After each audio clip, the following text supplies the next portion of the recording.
Bonjour et bienvenue sur AMTV. Au sommaire de cette édition de rentrée, un nouveau projet de vie étudiante à l'ENSAM, l'accueil des nouveaux élèves par le groupe des Girondins, tout comprendre de la taxe d'apprentissage, enfin, direction Chambéry, où l'on prépare activement TechnoSommet 2018. C'est la rentrée dans les campus. Pour cette année, les élèves, l'école et les anciens élèves des arts et métiers ont conjointement défini un nouveau projet de vie étudiante.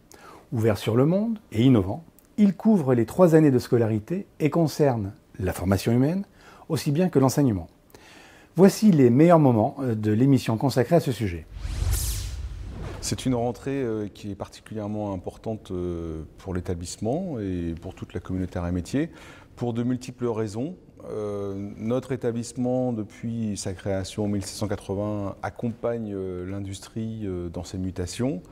On est vraiment aujourd'hui pleinement dans le passage de la 4e révolution industrielle, avec tous ces enjeux, des enjeux scientifiques et techniques, des enjeux autour du numérique et surtout des enjeux humains qui nécessitent que l'école ne travaille pas toute seule sur ce champ-là.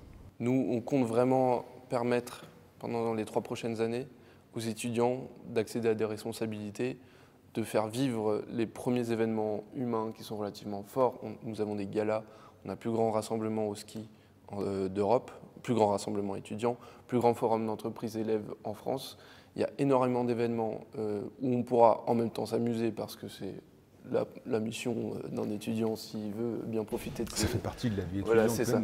S'il veut bien profiter de ces prochaines années. Mais en même temps, il faut que l'étudiant arrive à se rendre compte des premières contraintes humaines, savoir comment avancer face à différentes problématiques. En tant qu'étudiant, on a très peu vécu des situations dans lesquelles il va falloir s'adapter humainement dans une situation un peu compliquée. Donc voilà, ça c'est par exemple ce que les étudiants peuvent apporter en tant que formation et de manière complémentaire avec l'école. Nous, on se positionne plutôt en tant que conseil, apporter notre expérience et toujours être vigilant de ce qui va être fait à l'école puisse apporter par la suite, quand on va se retrouver en situation dans l'industrie, dans l'industrie ou ailleurs, mais je dirais en situation, et plus particulièrement sur cet aspect humain, managérial. Et pour cela, je dirais qu'il y a un bel appui au niveau de la SOS, ce sont les groupes professionnels qui leur permettront d'évoluer toujours et de voir ce qui se passe ailleurs et dans le futur. Partout en France, les groupes territoriaux ont réservé un accueil chaleureux aux futurs élèves de l'ENSAM et à leurs parents à travers une soirée de rencontre. Un exemple avec le groupe Girondin qui, au Conseil régional de Nouvelle-Aquitaine, a su donner un avant-goût. Reportage.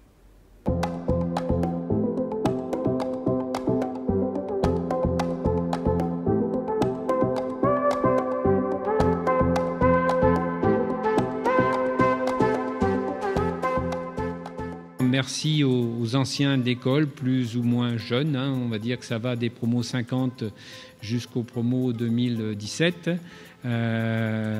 Donc d'être présent pour montrer combien notre communauté est attachée à la réussite des nouvelles générations qui vont nous succéder demain dans l'industrie et le monde économique. Vos promotions sont tellement utiles pour le redressement productif national. Et d'ailleurs, quand je regarde statistiquement d'où viennent beaucoup de patrons ou de patronnes de PME, ils viennent des arts et métiers. Ils sont CATSA.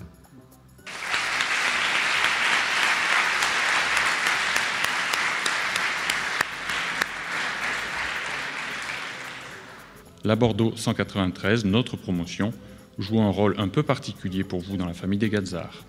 Comme la Bordeaux 168 l'avait fait pour nous il y a 25 ans, nous sommes là pour vous épauler alors que vous découvrez les traditions, pour vous aider à profiter au maximum de la vie à l'école et pour vous apporter notre expérience dans votre préparation à la vie active. Vous êtes les parents de Victor qui vient d'intégrer donc le campus de Bordeaux. C'est une première pour vous, ce genre de soirée, d'accueil? C'est une première pour moi parce que j'ai 3 enfants, mais c'est le premier, c'est l'aîné donc qui a réussi à intégrer une école comme celle-ci. Pour nous, c'est une première de rencontrer autant de personnes et d'être reçus aussi bien. dans un lieu qui est un lieu qui appartient à l'État, enfin à la région, d'où l'intérêt que porte sans doute la région à cette école. Moi, je suis extrêmement content d'être là et très fier de mon fils. Monsieur Arnay, vous êtes le papa de Benjamin qui vient d'intégrer les arts sur le campus de Bordeaux. Oui. Alors, une soirée comme ça, vous l'imaginiez? Pas du tout. Pas du tout. J'ai trouvé un accueil extraordinaire, une ambiance formidable, une fraternité comme on l'a ressenti lors du discours des différents intervenants. Et vraiment, on sent une équipe soudée, une école magnifique avec plein d'espoir. Vraiment, ça m'a beaucoup surpris.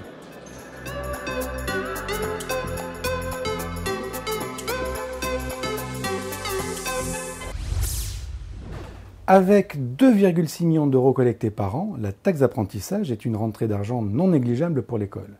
Christian Michel, Chalon 70, a réalisé dans le cadre du Carré de Bordeaux une étude chiffrée de la collecte et de ses bonnes pratiques. Écoutons-le.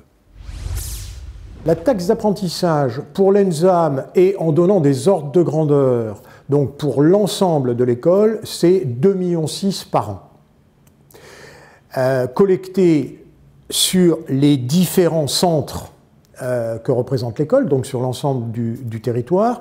Paris, qui est un point d'exception parce que c'est un centre et c'est aussi la direction générale, collecte un petit 50% des 2,6 millions.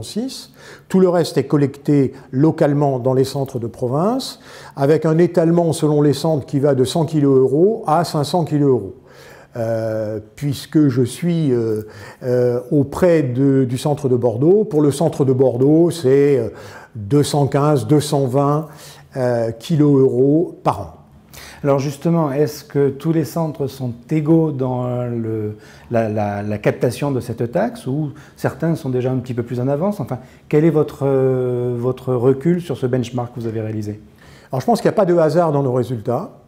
Quand je regarde les centres de province et que je fais une moyenne sur les 5 dernières années, les 3 dernières années, on a clairement un centre qui est en tête, qui est Aix-en-Provence. Et puis des gens qui sont un peu plus en retrait, et puis au milieu, par exemple les Bordelais. Nous sommes plusieurs centres à être à peu près dans les mêmes chiffres. Il n'y a pas de hasard au résultat de Aix-en-Provence. C'est une entité qui, sur ce thème, est depuis longtemps très organisée, qui a des plans d'action suivis, continus, et donc un résultat qui est très en avance par rapport aux autres. L'Institut Arts et Métiers de Chambéry et le Campus Arts et Métiers de Cluny ont conçu l'événement TechnoSommet 2018, dont l'objectif est de réunir les professionnels de la technologie et les acteurs de la montagne pour concevoir ensemble les innovations et les métiers de demain. Rencontre avec Alain Cornier, le directeur de l'Institut Arts et Métiers de Chambéry et co-organisateur de cette première édition. Comment vont se dérouler ces 2 journées? Alors la première, elle est très industrielle, elle est sur inscription, elle est orientée vraiment sur les métiers de la montagne, montagne d'été, montagne d'hiver, que ce soit exploitation de remontées mécaniques ou conception et industrialisation de produits tels que des remontées mécaniques par exemple. Et donc elle s'articule autour de 9 ateliers thématiques, donc où on va réunir autour de quelques témoignages, quelques personnes, la cible c'est 20 ou 30 par atelier, qui vont réfléchir ensemble sur une de ces 9 thématiques. Alors on va parler beaucoup Big Data, puisque comme partout, le numérique a une importance de plus en plus importante. On va parler également réalité augmentée, on va parler construction et construction bois, avec nos camarades de Cluny, et puis on va également aborder les aspects d'énergie, donc électrique dans le secteur du tourisme par exemple. Et c'est ainsi que s'achève notre édition. Rendez-vous le mois prochain pour de nouvelles aventures. Merci à vous, au revoir.